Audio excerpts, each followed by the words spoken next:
अस्सलाम वालेकुम। आज फार्माकोलॉजी में स्टार्ट कर रहे हैं एंटी डिप्रेशन। एंटी डिप्रेशन का मतलब ये है कि ऐसे ड्रग्स हम देंगे जो कि डिप्रेशन को ख़त्म करेंगे। अब सबसे पहले तो एंटी डिप्रेशन को पढ़ने से पहले हमें पता होना चाहिए कि डिप्रेशन क्या होता है।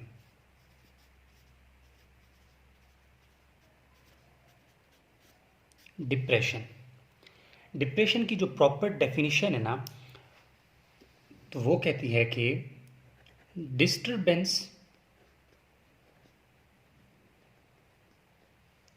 डिस्टरबेंस इन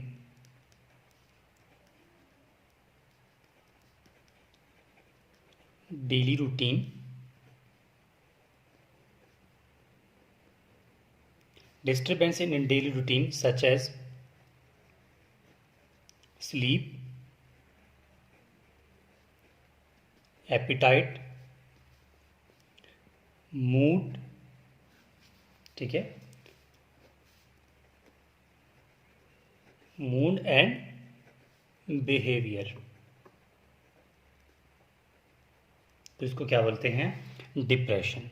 यानी कि डिस्टरबेंस हो डेली लाइफ में, डेली रूटीन में, जैसे कि स्लीप हो गया, एपिटाइट हो गया, भूख जो हम खाना खाते थे उसमें डिस्टरबेंस आ गई, और मूड ख़राब होना, बिहेवियर में चेंजिंग आना, that is called depression.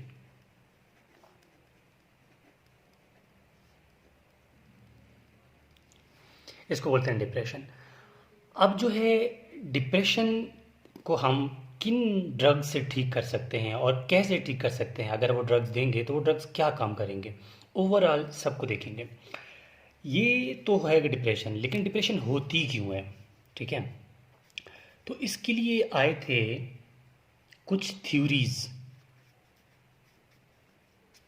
First theory है, ठीक है, इसके लिए तीन थ्योरी आए थे कि भाई ये डिप्रेशन जो है वो इसी वजह से होती है। फर्स्ट थ्योरी है, उसका नाम है मोनोअमाइन थ्योरी। मोनोअमाइन मोनोअमाइन का मतलब ये है, मोनो मतलब सेम, अमाइनो मतलब अमाइनो एसिड्स।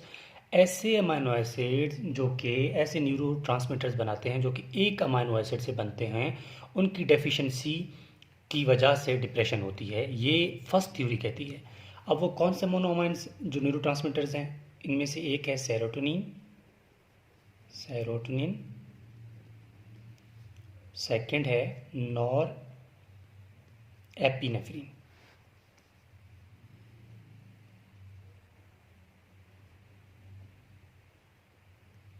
ठीक है, सेरोटोनिन एंड नॉर एपिनेफ्रिन, ये है फर्स्ट थ्योरी।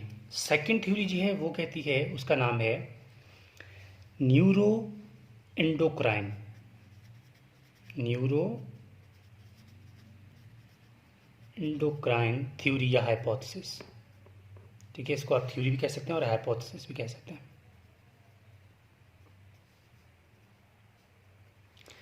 अब ये न्यूरो एंडोक्राइन हाइपोथेसिस, न्यूरो नाम से जाहिर है, मतलब एंडोक्राइन से रिलेटेड है। ये कहता है कि भाई अगर इंक्रीज कॉर्टिसोल लेवल हो जाए, इंक्रीज कॉर्टिसोल एक हार्मोन है, आपको पता है, ठीक है, इंक्रीज कॉर्टिसोल लेवल, ये क्या करती है? ये डिप्रेशन को काज कर सकता है। या फिर इंक्रीज हो, या फिर ऐसी कंडीशन हो जिसमें हाइपोथायराइडिज्म है, जिस तरह, ठीक है, हाइपोथायराइडिज्म, इसमें भी जो है डिप्रेशन हो सकती है। या फिर डिस्टरबेंस हो, disturbance in progesterone and estrogen level. अब प्रोजेस्टेरॉन एक हार्मोन है जो कि प्रेगनेंसी को मेंटेन करता है। एस्ट्रोजन भी एक हार्मोन है जो कि क्या करता है?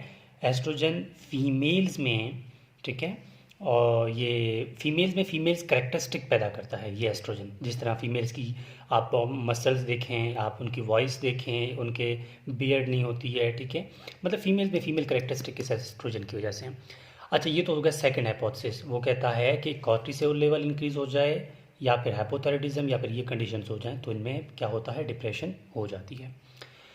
थर्ड, ये सिर्फ फिलहाल हम क्या पढ़ रहे हैं, फिलहाल उसके हम पढ़ रहे हैं थ्योरीज।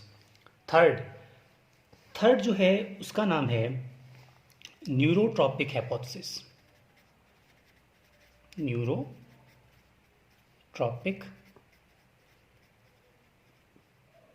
हाइपोथेसिस। ये न्यूरोट्रॉपिक हाइपोथेसिस जो है ये कहता है कि जब ब्रेन में, ये कहता है ब्रेन में एक फैक्टर है, वो अगर कम हो जाए तो जिसकी वजह से डिप्रेशन होता है, उस फैक्टर का नाम है ब्रेन डिराइव्ड, ठीक है, brain derived neurotrophic factor.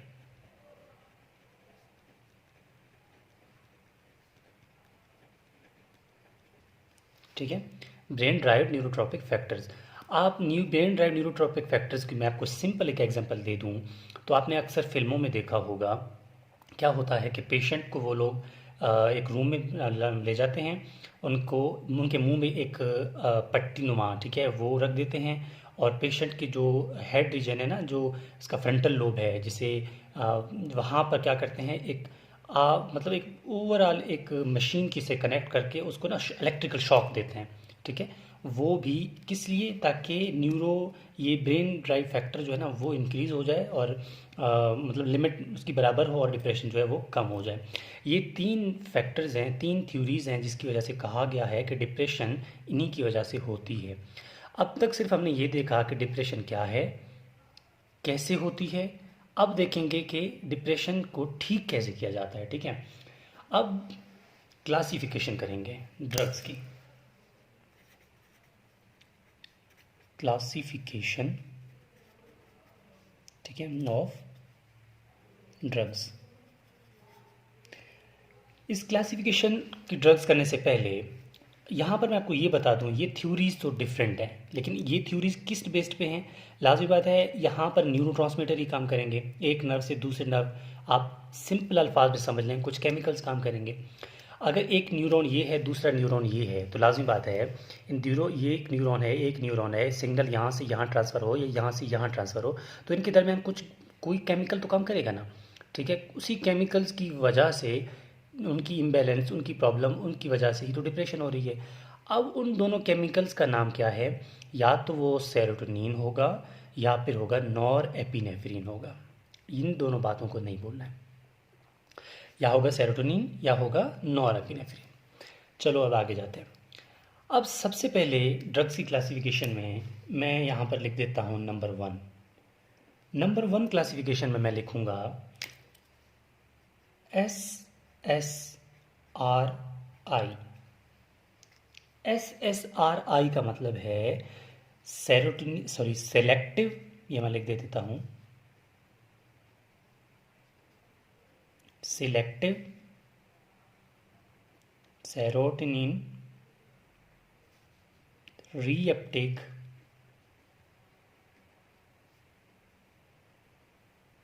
Inhibitors. अब मैंने एक क्लास का नाम लिखा, मैंने ड्रग्स का नाम नहीं लिखा, मैंने ओवरऑल एक क्लास का नाम लिखा कि भाई कुछ ऐसे ड्रग्स हैं जो कि सिलेक्टिव सेरोटोनिन रीअपटेक इनहिबिटर्स, मतलब अगर ये केमिकल्स को, अगर सिग्नल को आगे पास होना है तो सिग्नल आ तो रही है, लेकिन आ रही है थोड़ा सा आगे पहुंच नहीं पा रही है, पहले से ही रीअपटेक हो रही है। ठीक है, अब हमने क्या करना है, उसकी रीअपटेक को इनहिबिट करना है। इनहिबिट का मतलब है रुकावट पैदा करनी है। अगर केमिकल्स आ रही है, यहाँ पर आने से पहले वो रीअपटेक हो रही है, तो ऐसे ड्रग्स देंगे जो कि रीअपटेक्शन को रोके, रीअपटेक ना हो, और जो हमारा सेरोटोनिन लेवल है वो यहाँ पर इन दोनों के दरमियान बरकरार रहे। ठीक है, तब डिप्रेशन नहीं होगी। तो हम इन ड्रग्स के नाम लिखेंगे भी। पहले तो ये क्लासिफिकेशन है। अब इन ड्रग्स को आगे देखेंगे। ये तो नंबर 1 हो गया। अब नंबर 2, यहाँ पर हम लिखेंगे ये है सेरोटोनिन, SN, ये होगा सिलेक्टिव, S का मतलब है सेरोटोनिन,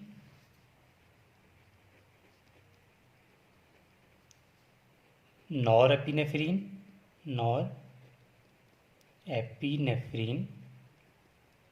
ठीक है, serotonin nor epinephrine reuptake inhibitors. देखें बात वही आ जाती है, यहाँ क्या होगा, सेलेक्टिव सेरोटोनिन है, यहाँ क्या है, सेरोटोनिन ये नॉरएपिनेफ्रिन है, मतलब कहीं ना कहीं नॉरएपिनेफ्रिन की भी क्या हो रही है, रीअपटेक हो रही है, उसको भी रोकना पड़ेगा। ये तो ये बात होगी। अब इन हर क्लास को डिस्क्राइब करेंगे आगे। नंबर थ्री में बात करेंगे TCA, try cyclic anti depressions. Try cyclic anti depressions, ठीक है, ट्राईसाइक्लिक एंटी डिप्रेशंस। अब ये ट्राईसाइक्लिक एंटी डिप्रेशन जो है ना, ये होते हैं टोटल 2 टाइप के, A और B। ए जो है ना, ए का मतलब, ए से नाम है ना आल, जितने भी केमिकल्स हैं इन दोनों के दरमियान जो भी केमिकल्स आएगा, हर केमिकल का अपना अपना नाम है ना, एक नर्व ये है, एक नर्व ये है, इनके दरमियान जो भी केमिकल्स आएगा उन सब के लिए ए पार्ट जो है ना, ए पार्ट वैल्यूबल है, बी स्पेसिफिक है। ए में क्या होगा, ये काम करेगा किस पे, ये काम करेगा डोपामिन पे, सेरोटोनिन पे, ठीक है, और करेगा किस पे, नॉरएपिनेफ्रिन पे। जबकि बी जो है ये सिर्फ और सिर्फ काम करेगा डोपामिन पे, ये सिर्फ डोपामिन पे काम करेगा। आपको शायद अभी तक समझ नहीं भी आ रही है कि हो क्या रहा है, ये क्या है ए और क्या है बी, ये आगे जब आप मतलब आप जाके इसको क्लासीफाई करेंगे ना, तब आपको समझ आएगा कि मैं क्या बात कर रहा था ए और बी के बारे में। अभी तक हमने ये देखा कि डिप्रेशन होता क्या है, डिप्रेशन क्यों होता है, कौन से ड्रग हैं, कौन सी क्लासिफिकेशन है जिससे हम डिप्रेशन को रोक सकते हैं। ये तो गई ये बातें। अब जो है मैं आगे बात करूँगा कि डिप्रेशन जो SSRI है, इसके कौन कौन से ड्रग्स हैं, कैसे इसको हम ठीक कर सकते हैं।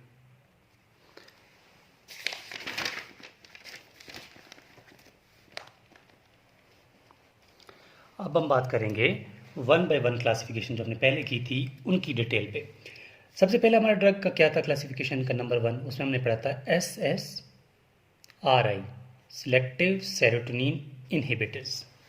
सिलेक्टिव सेरोटोनिन इनहिबिटर्स का मतलब ये है कि ये जो ड्रग्स मैं नाम लिखूंगा वो क्या करेंगे, वो मतलब एक डायग्राम में तो समझाऊंगा, पहले आप इसको यहाँ पर समझें। सिलेक्टिव सेरोटोनिन इनहिबिटर्स, ये इनमें जो ड्रग्स आते हैं, नंबर 1 फ्लेक्सा, इनमें नंबर 1 है वो है फ्लक्साटीन,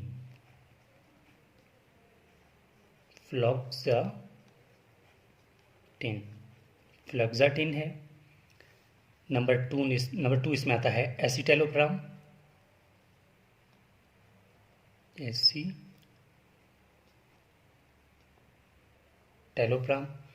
नंबर 3 इसमें आता है सिर्फ सिट्रोलोप्राम,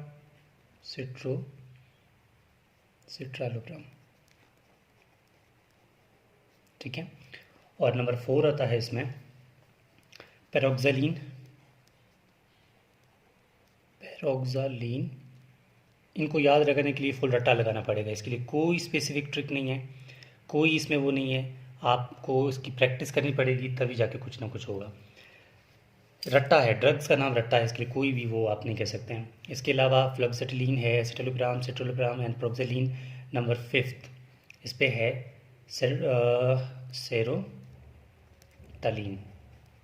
सेरोटोलिन।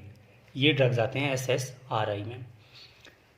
और इसके बाद नंबर 2 हमने क्या पढ़ा था, सेरोटोनिन, ठीक है, नॉरएपिनेफ्रिन रीअपटेक इनहिबिटर्स, पार्ट 2 में हमने पढ़ा था।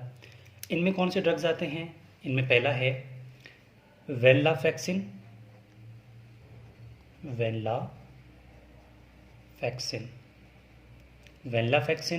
डिसवेनलाफैक्सिन,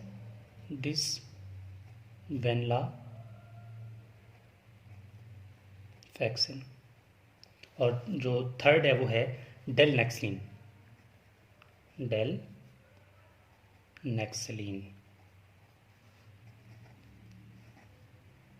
ये 3 ड्रग आते हैं इसमें। नंबर 3 जो है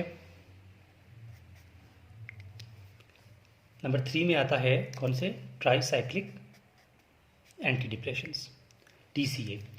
ट्राईसाइक्लिक एंटी डिप्रेशंस जो हैं ये होते हैं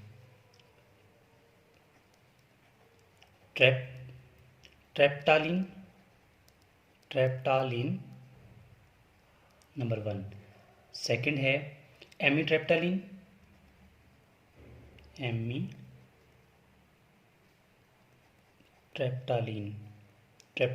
एमिट्रेप्टालिन और नॉरट्रेप्टालिन,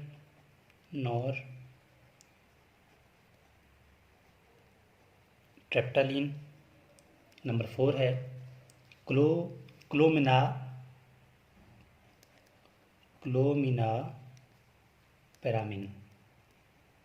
क्लोमिनापेरामिन, ठीक है। अब इनके नाम क्या हैं, ट्रेप्टामीन, एमिट्रेप्टामीन, नॉन ट्रेप्टामीन, क्लोमिनापेरामिन, ठीक है। अब जो है क्लोमिना, ये है, ठीक है। अब ये हो गए TCA के।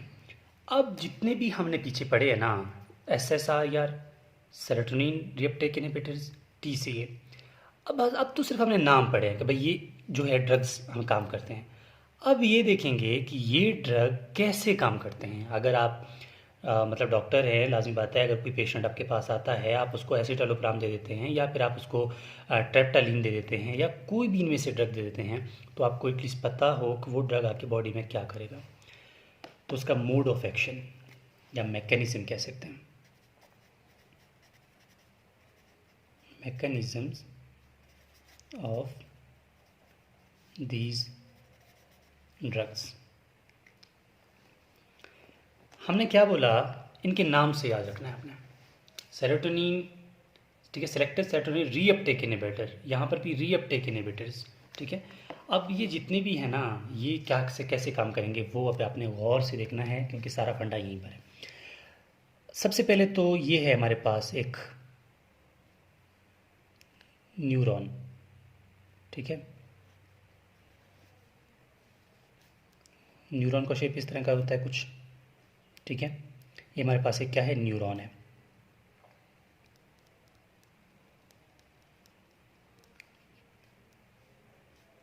ये हो गए इसकी डेंड्राइट्स वगैरह, फिर इसके हो गए, ये शीट हो गई इसकी। अब जो है ये सेल बॉडी है, ठीक है, ये न्यूक्लियस है, आपको पता है, ठीक है, डेंड्राइट, एक्सॉन वगैरह। अब लाजमी बात है, होता क्या है कि यहाँ पर होते हैं, यहाँ पर अगर मतलब एक्शन पोटेंशियल होगी सबसे पहले, मतलब आपको एक्शन होगा। अगर बंदा डिप्रेशन में जा रहा है तो कोई भी एक्शन पीछे से आएगी ना, स्टिमुलेशन आएगी। तो मैं यहाँ पर लिख रहा हूँ स्टिमुलेशन, ठीक है। स्टिमुलेशन जैसी आएगी, नर्व एंडिंग पे एक्ट करेगी। स्टिमुलेशन क्या करेगा, जिसकी वजह से सोडियम अंदर आएगा, सोडियम पॉजिटिव चार्ज है, सोडियम या मैग्नीशियम अंदर आएगा। इनके अंदर आने की वजह से सेल में क्या होगा, पॉजिटिविटी इंक्रीज होगी। पॉजिटिविटी इंक्रीज का मतलब क्या है, डीपोलराइजेशन होगी। डीपोलराइजेशन का मतलब ये है कि भाई सेल के जैसे डीपोलराइजेशन होगी, सेल अंदर में ज़्यादा होगा तो कैल्शियम चैनल ओपन होंगे, ठीक है। क्या होगा, कैल्शियम चैनल ओपन होंगे। इसके ऊपर क्या होते हैं, कैल्शियम चैनल्स होते हैं। कैल्शियम चैनल एक्स्ट्रा सेलुलर से इंट्रा सेलुलर में आएगा, कैल्शियम एंटर होगा यहाँ पे। कैल्शियम जैसे ही एंटर होगा, कैल्शियम क्या करेगा, यहाँ पर होते हैं कुछ हमारे पास वेजिकल। वो वेजिकल के अंदर क्या होता है, न्यूरोट्रांसमीटर्स होते हैं। आपको अच्छी पता है, न्यूरोट्रांसमीटर होते हैं उस वेजिकल्स के अंदर, ठीक है। अब मैं इसी एरिया को अगर जूम करके दिखाऊँ आपको, ये एरिया है, ठीक है, ये एरिया है, इसको जूम करके अगर आपको दिखाऊं तो यहाँ पर हमारे पास क्या होता है, ये उसका न्यूक्लियस है। न्यूक्लियस में यहाँ पर होते हैं हमारे पास वेजिकल्स, ये वेजिकल्स हैं। वेजिकल्स के अंदर क्या होता है, न्यूरोट्रांसमीटर्स। ये न्यूरोट्रांसमीटर्स के अंदर होते हैं। जैसे कैल्शियम आएगा, कैल्शियम क्या करेगा, इस वेजिकल के साथ टकराएगा, टकराने के बाद इसको फ्यूज़ करवाएगा इस मेम्ब्रेन के साथ। जैसे इस मेम्ब्रेन के साथ टकराएगा, फ्यूज़ करेगा, तो क्या होगा, न्यूरोट्रांसमीटर रिलीज होकर कहाँ आएंगे, बाहर आएंगे, ठीक है, बाहर यहाँ पर आएंगे। अब यहाँ पर जैसे आएंगे तो ये न्यूरोट्रांसमीटर कौन से होते हैं, सेरोटोनिन भी हो सकता है, डोपामीन भी हो सकता है। ये देखो मैंने यहाँ पर बताया था ना, हमने कहा कि डोपामीन भी हो सकता है, सेरोटोनिन भी हो सकता है, नॉरएपिनेफ्रिन भी हो सकता है, ठीक है। तो जितने भी यहाँ न्यूरोट्रांसमीटर्स हैं, जौन से भी हैं, हमें भी कोई अंदाज़ा नहीं है, कोई कुछ भी हो सकता है यहाँ पे। वो क्या करेंगे, वो जाके दूसरे किस पे एक्ट करेंगे, दूसरे न्यूरॉन पे एक्ट करेंगे। ये दूसरा न्यूरॉन मैं यहाँ पर बना रहा हूँ, ठीक है, ये दूसरा न्यूरॉन है मिसाल के तौर पर, लाजमी बात है न्यूरॉन टू न्यूरॉन कनेक्शन है ना, इसको मैं अभी आगे भी डिस्कस करूँगा, थोड़ा सा इसको यहाँ पर देखें आप। ठीक है, यहाँ पर क्या होता है कि ये न्यूरॉन जैसे ही आएगा यहाँ पर इसके ऊपर एक रिसेप्टर प्रेजेंट होता है, किसके लिए, इस न्यूरोट्रांसमीटर के लिए, जो भी न्यूरोट्रांसमीटर यहाँ पे आ रहा है, तो यहाँ पर क्या है, यहाँ पर इसकी है रिसेप्टर। ठीक है, अब ये फर्स्ट न्यूरॉन दूसरे न्यूरॉन पे अगर केमिकल रिलीज कर रहा है तो यहाँ पर प्रेजेंट होता है रिसेप्टर। जैसे ही देखिए ये बात याद रखना है कि जैसे ही सेरोटोनिन या जो भी केमिकल या जो भी न्यूरोट्रांसमीटर आएगा वो आके जुड़ेगा कंटिन्यूसली नहीं, वो आएगा टच करेगा निकलेगा। ठीक है, अगर वो आना स्टार्ट हो जाए कंटिन्यूसली तो बहुत प्रॉब्लम्स होंगे, क्योंकि एक चीज़ ओवर हो जाएगी। और फार्माकोलॉजी में एवरीथिंग मतलब जो भी हद से ज़्यादा हो तो दैट इज़ कॉल्ड पॉइजन। तो ठीक है, कोई भी चीज़ हो वो लिमिट में ही ठीक है। तो केमिकल जैसी आएगी रिसेप्टर के साथ बाइंड करने के बाद क्या होगी, दोबारा यहाँ से रीअपटेक हो जाएगी। क्यों रीअपटेक हो जाएगी, अब ये चीज़ देखते हैं हमने क्या करना था। ये तो मैं नॉर्मली बता रहा हूँ, ड्रग क्या करता है वो आगे देखेंगे। नॉर्मली क्या होता है, केमिकल्स यहाँ रिलीज होकर यहाँ आए, इसके साथ अटैच हो गए रिसेप्टर के साथ, रिसेप्टर अटैच होने के बाद डायरेक्टली क्या हो गए, रीअपटेक हो गए। रीअपटेक इनको कौन करता है, यहाँ पर एक रिसेप्टर लगा होता है जिसको क्या बोलते हैं, जिसको यहाँ पर एक रिसेप्टर है जिसको ट्रांसपोर्टर बोलते हैं। इस ट्रांसपोर्टर का नाम मैं यहाँ लिख देता हूँ, जिसका नाम है sodium dependent transporter for reuptake. Sodium dependent transporter. क्या हुआ था कि सोडियम डिपेंडेंट ट्रांसपोर्टर, ठीक है, ये क्या करता है, ये इसको दोबारा रीअपटेक करवाता है। रीअपटेक कैसी हुई थी, एक जल्दी रिव्यू में दोबारा देखते हैं कि ये हमारे पास थी एक न्यूरॉन। ठीक है, ये हमारे पास है दूसरा न्यूरॉन। ठीक है, अब सबसे पहले क्या हुआ था, एक्सेस पोटेंशियल आई, सोडियम अंदर आया, सोडियम की वजह से डिपोलराइजेशन हुई, डिपोलराइजेशन की वजह से कैल्शियम चैनल्स ओपन हो गए, कैल्शियम चैनल्स ओपन की वजह से कैल्शियम अंदर आया, कैल्शियम यहाँ से आगे आता है, यहाँ पर होते हैं हमारे पास न्यूरोट्रांसमीटर्स, ये सॉरी वेजिकल्स, वेजिकल्स के अंदर हमारे पास न्यूरोट्रांसमीटर्स होते हैं। कैल्शियम इसको फ्यूज़ करवाएगा इस मेम्ब्रेन के साथ, मेम्ब्रेन फ्यूज़ करने के बाद ये न्यूरोट्रांसमीटर रिलीज़ होके यहाँ पर आ जाएंगे। जैसे ही यहाँ पर आएंगे तो इनके लिए यहाँ पर रिसेप्टर प्रेजेंट होते हैं। ठीक है, दूसरे न्यूरॉन के पास, तो ये भाग भाग के कहाँ पे आएंगे, इस रिसेप्टर के पास। रिसेप्टर के पास जैसे ही अटैच हो जाएंगे, अटैच होने के बाद दोबारा रीअपटेक हो जाएंगे। किस लिए रीअपटेक हो जाएंगे, दोबारा उसी के अंदर जाएंगे। क्यों हो जाएंगे, क्योंकि इनके लिए यहाँ पर एक चीज़ प्रेजेंट होता है जिसका नाम है sodium dependent transporter. Sodium dependent transporter. अब जो है हम जो ड्रग देंगे वो क्या करेगा, वो इस ट्रांसपोर्टर को रोकेगा, इस ट्रांसपोर्टर को रोकेगा, ताकि ड्रग जो है, अगर सेरोटोनिन आ रहा है या नॉर एपिनेफ्रिन आ रहा है, जो भी केमिकल आ रहा है वो अटैच हो जाए, अटैच होने के बाद दोबारा रीअपटेक ना हो। दोबारा देखें क्या हुआ है, वो मैं इसको बार बार इसीलिए कंप्रेस कर रहा हूँ, बार बार इसीलिए बोल रहा हूँ क्योंकि यही मेन थीम यही है। क्योंकि एंटी डिप्रेशन अगर हमने समझना है तो हमें पता, ड्रग के नाम तो याद कर लेंगे लेकिन मेन चीज़ ये है। क्या हुआ, केमिकल आया, अटैच हुआ, अटैच होने के बाद दोबारा रीअपटेक होता था नॉर्मल कंडीशन में। अब तो तभी तो डिप्रेशन हो रही है ना। अब डिप्रेशन को हमने रोकना है किस तरह, अगर डिप्रेशन इसीलिए रुकेगी, सेरोटोनिन या फिर इस तरह के न्यूरोट्रांसमीटर अगर हाई होंगे ना तभी तो नहीं होगी हमारे पास डिप्रेशन। अगर इनकी लेवल कम होगी तभी तो डिप्रेशन होगी। तब क्या होगा कि ये ट्रांसपोर्टर जो दोबारा इसको रीअपटेक कर रहा है, हमने इस ट्रांसपोर्टर को इनहिबिट करना है, रोकना है, तब इसकी वजह से दोबारा रीअपटेक नहीं होगी। अब रीअपटेक नहीं होगी कैसे, ये हमारे पास अब हम देखेंगे कि रीअपटेक नहीं हो रही। ठीक है, इसको मैं बार बार इसीलिए बोल रहा हूँ क्योंकि यही मेन चीज़ है, बाकी कुछ भी नहीं है। ये फर्स्ट, ये सेकंड न्यूरॉन। ठीक है, सेम केमिकल आए, ये मैंने बता दिया आपको कि कैसे आते हैं। ठीक है, कैल्शियम की वजह से केमिकल, यहाँ पर रिसेप्टर प्रेजेंट होता है, रिसेप्टर पे ऐड हुए, रिसेप्टर पे अटैक करने के बाद ये दोबारा रीअपटेक हो रहे थे ना, दोबारा यहाँ से रीअपटेक। लेकिन जो यहाँ पर हमारे पास रिसेप्टर था सोडियम डिपेंडेंट, अब ये रास्ता जो है ख़त्म है, हमने इस रास्ते को क्या किया, ब्लॉक किया। इसको ब्लॉक करने की वजह से क्या होगा, अब सिग्नल आगे ट्रांसफ़र नहीं होगी, ट्रांसफ़र नहीं होगी तो हमारा सेरोटोनिन लेवल मतलब जो है हाई रहेगा, और हाई रहेगा तो डिप्रेशन नहीं होगी। ये है उनका काम, ये था हमारा मेन काम कि कैसे एंटी डिप्रेशन जो है वो काम करते हैं। अब आपको नाम भी बता दिए, आपको मैकेनिज्म ऑफ एक्शन भी बता दिया कि कैसे जो है ये काम करते हैं। इतनी सी बात है, इसमें कोई भी मज़ीद डिटेल में जाने की ज़रूरत नहीं है। दोबारा अगर आप इसको देख लें तो आप इसको सही तरह समझ पाएंगे कि ये हमारे पास नाम थे एंटी डिप्रेशन के और ये था उसका मैकेनिज्म ऑफ एक्शन। अगर मैं इसको और आपको थोड़ा सा इसमें बता दूं कि हमारे पास दो नर्व्स हैं, एक ये है और एक ये है। ये सिग्नल अगर हमारे पास यहाँ पर आ रहा है pre synaptic membrane to post synaptic membrane, तो इनके दरमियान कोई केमिकल काम करेगा।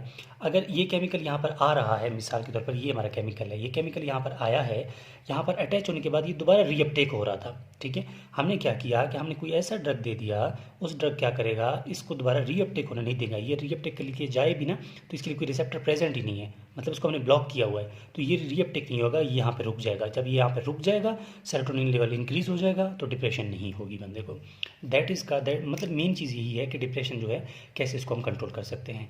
बाज़ औक़ात तो लोग क्या करते हैं कि प्रॉब्लम यहाँ पर होती है और बाद जाते हैं फिर फ़कीरों के पास, तावीज़ वालों के पास कि ये चीज़ कैसे हो रही है। खैर जो भी है, ये था उसका मैकेनिज्म ऑफ एक्शन। ये तो हमने यहाँ पर देख ली। अब सेकंड जो है, मैं थोड़ा सा अगर आपको और बता दूँ तो SSRI सेरोटोनिन रीअपटेक इनहिबिटर्स जो है, सेलेक्टिव सेरोटोनिन रीअपटेक इनहिबिटर्स, वो आखिर उनका जो मैं थोड़ा सा केमिस्ट्री बता दूँ तो ये जो है GIT में क्या होंगे, एब्जॉर्ब होंगे। GIT में क्या होते हैं, एब्जॉर्ब होते हैं। इसके अलावा ये मेटाबोलाइज्ड होते हैं लिवर से, मेटाबोलाइज्ड बाय लिवर से मेटाबोलाइज्ड होते हैं। और इसके अलावा इनका साइड इफेक्ट, इनका जो साइड इफ़ेक्ट है वो नौजिया यानी दिल ख़राब होना, वॉमिटिंग, उल्टी आना एंड डायरिया, ये काज करते हैं, ठीक है। क्यों काज करते हैं, यहाँ पर मैं एक नोट लिखूँगा आपकी। ये सवाल बहुत, मुझे तो मेरे टीचर ने ये बोला कि इसीलिए बहुत इंपॉर्टेंट है ये चीज़। क्यों, क्योंकि वो क्यों यहाँ पर हम ये चीज़ लिखेंगे, नौजिया क्यों हो रही है, क्योंकि सारा GIT इन्वॉल्व है, gastrointestinal tract, because GIT is involve. इसी वजह से नौजिया भी होगी, वॉमिटिंग और डायरिया दोनों होंगे। ये चीज़ यहाँ पर हो गई। इसके अलावा जो है साइड इफ़ेक्ट्स, ये सेरोटोनिन रीअपटेक इनहिबिटर्स की, अगर मैं साइड इफ़ेक्ट की बात करूँ सेरोटोनिन नॉरएपिनेफ्रिन रीअपटेक इनहिबिटर्स की, तो वो भी यही हैं, ठीक है। इनमें कोई डिफरेंस की बात नहीं है। और बात करूँ मैं अगर TCA ट्राईसाइक्लिक, ठीक है, एंटी डिप्रेशंस की, उनकी इफ़ेक्ट की बात करूँ तो उनमें कुछ एक दो बातें हैं। उनमें सबसे पहला, उसमें ज़्यादातर क्या होगा, सेडेशंस होंगे, ड्राई माउथ होगा, ठीक है, और ट्रैकीकार्डिया होगा,